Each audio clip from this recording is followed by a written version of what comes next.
Oh, hello, this is Tak Chung from Walk with Tak. Welcome to my YouTube channel. If you enjoyed this video, please like, subscribe, and share. To make home cooking sustainable, you probably would agree with me, the flavor of your dishes is most important. And you probably would not keep cooking if you do not like what you cook. But once you love what you have cooked, you will keep cooking because no one else could cook it better than you do. And this is the essence of flavor chasing in my fast cooking system. And my fast cooking system, in addition to flavor chasing, that is advanced prepping, stir frying, and template-based cooking, all of these four attributes is designed to create the flavor that you love in the food that you prepare. And so what makes home cooking to be so amazing is your ability to create exactly the flavor that you would like. And so what is flavor? I remember talking to a friend of mine who is a chef. He told me that flavor has many components. A flavor is a composite of taste, texture, aroma, and he mentioned, don't forget, crunch. He said that over the years as a chef, he has learned that a good cook creates food, whereas a great cook creates flavor. Last night for dinner, one of the dishes that I cook is this garlic pepper chicken with two kinds of mushrooms. This dish is a good example of flavor chasing because I use two different kinds of mushroom to achieve the texture of the dish that I was looking for. I enjoy mushroom, but my wife really loves mushroom. She loves portobello mushroom because she likes the texture of the portobello mushroom, which is relatively firm. I cut the portobello mushroom into thin slices, and when I cook them, I try very hard not to overcook them, because my wife really loves that firm texture of the cooked portobello mushroom. Because of our love for mushroom, I always looking to improve the flavor of the dishes that I use with different kinds of mushrooms. And one particular type of mushroom I'm eager to try is what is known as the king oyster mushroom. Similar to portobello mushroom, the king oyster mushroom also has a firm texture. In fact, from what I read about the king oyster mushroom, it probably has the firmest texture among mushrooms. It is almost meat-like. As I slice through the king oyster mushroom, I noticed that it has a very dense texture. And I also learned that when you cook the king oyster mushroom, it provides a rich umami flavor. So based on this understanding, I come to the conclusion, if I combine these two mushrooms together, I will be able to create a dish that is better in flavor than if they were just by themselves.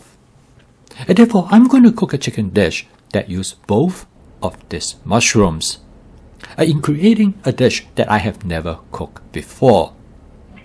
And the great thing about my fast cooking system with advanced prepping, stir frying, and template-based cooking, I can execute this idea easily.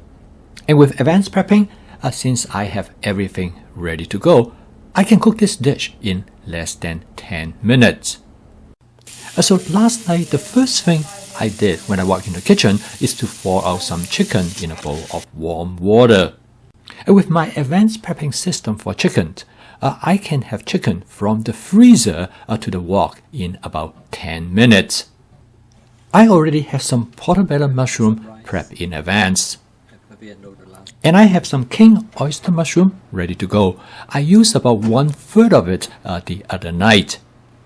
Some viewers asked me whether advanced prepping reduced the shelf life of the food ingredients. Actually, it turned out just the opposite. If you leave the food ingredients in original package, the shelf life is much reduced. Depending on the food ingredients, advanced prepping in general doubles their shelf life. Last night I cooked two dishes. The first dish that I cooked is a vegetable medley with Chinese sausages. By the time when I finished cooking that dish, the chicken has been thawed. For the chicken in this dish, I'm going to create a light breading by coating it with 1 tablespoon of cornstarch.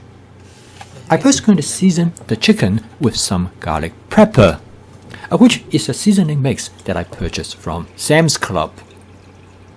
I'm going to use approximately ½ teaspoon. To further enhance the flavor of the chicken, I'm also going to use ½ teaspoon of hot chili pepper flake. And finally, I'm going to add about ½ tablespoon of sugar. The addition of sugar will induce caramelization on the surface of the chicken. I'm going to cook this dish in my 14-inch Cucina stainless steel wok.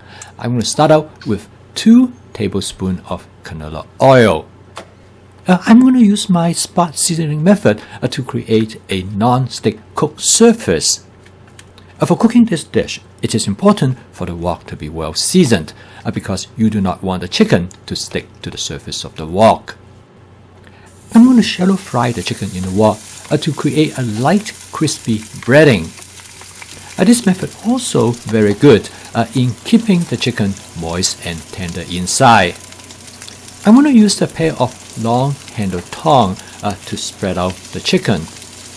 With the large flat surface area of this wok, I'm going to use it like a small frying pan. And this is one of the reasons I really like this wok because it has multiple cooking functions. As you can see with the added sugar, the surface of the chicken becomes caramelized readily. While the chicken were being cooked, I'm going to add the king oyster mushroom to the wok. I used approximately 1 cup of the thinly sliced king oyster mushroom. And you probably guess the reason why I add the king oyster mushroom at this point. It is primarily because the king oyster mushroom takes longer time to cook than most other mushrooms. However, they are still cooked very rapidly because I have sliced them thinly.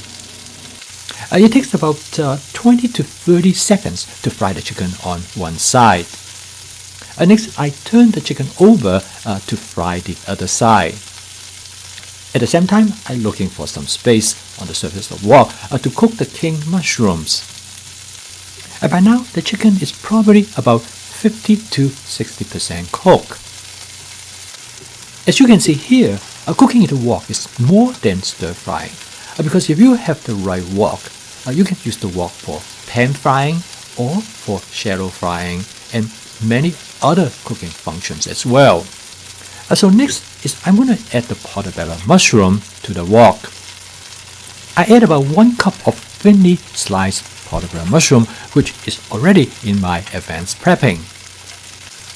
I switch to the wok spatula to finish stir frying the dish. This is a good example of sequential cooking. You add the item to the wok that you want to cook the least toward the end of the cooking process. The portobello mushroom cook rapidly, particularly when they are thinly sliced. One problem in adding sugar to the chicken is that it causes caramelization on the surface of the wok as well. And this leaves some food residue stick and burn. Fortunately, that could be easily resolved with my spot cleaning method.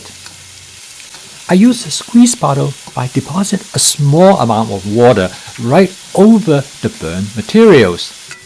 Some of the water turn into steam right away. And by using the wok spatula, you can easily scrape off those burned materials.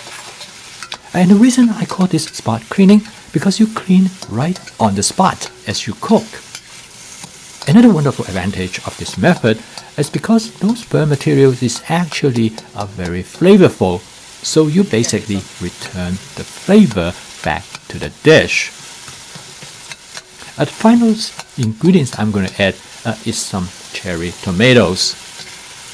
I love cherry tomatoes when they are lightly cooked in a dish like this because when I bite into them, they give me a refreshing burst of tomato juice. And last but not the least, I'm going to add some scallions to garnish the dish. A scallion might not add a whole lot of taste, but it certainly gives color to the dish. Okay, now the dish is done. I'm going to add just a little bit more water to clean up remaining materials that burn and stick to the bottom of the wok. This will also create a light sauce. I did a final taste test. The taste is fabulous with a very delicate mushroom flavor.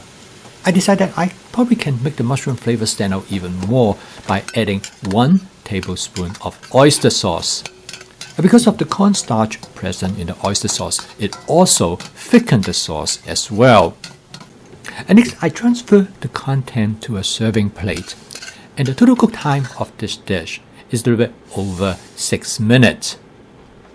The pairing between the portobello mushroom and the king oyster mushroom was perfect. We both enjoyed the texture of the mushrooms. The portobello mushroom has a softer texture, whereas the king oyster mushroom has a firmer texture.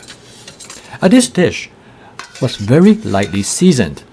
The chicken provides its own flavor with the garlic pepper as well as with the hot chili pepper flakes. They do not overshadow the flavor of the mushroom, rather they provide a complementary flavor to the mushroom. So this is a good example that I select the ingredients to achieve the flavor that I'm looking for, not only just in taste, but also in texture. So last time when I was at H Mart, I noticed that they also have some fresh shiitake mushroom.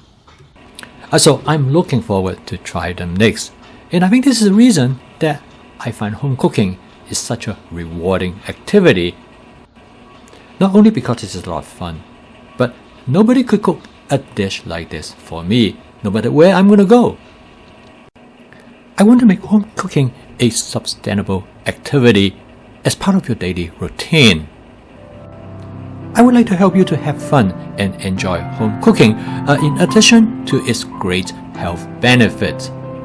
Please subscribe to my YouTube channel if you would like to learn more about as well as adopting my fast cooking system as part of your daily cooking routines. So keep on cooking. I will see you tomorrow.